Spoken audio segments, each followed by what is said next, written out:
রাসূলুল্লাহ সাল্লাল্লাহু আলাইহি ওয়াসাল্লাম ইরশাদ করেন, 5 ওয়াক্ত নামাজের উদাহরণ হচ্ছে মিঠা পানির গভীর নদীর মতো, যা কারো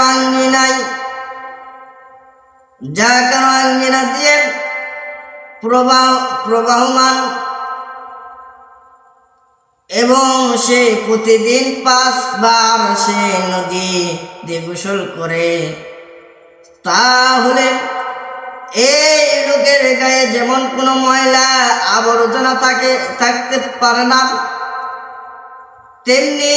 5 ওয়াক্ত নামাজ তার সমস্ত মাথা থেকে পা পর্যন্ত যত সগীরা গুনাহগুলো রয়েছে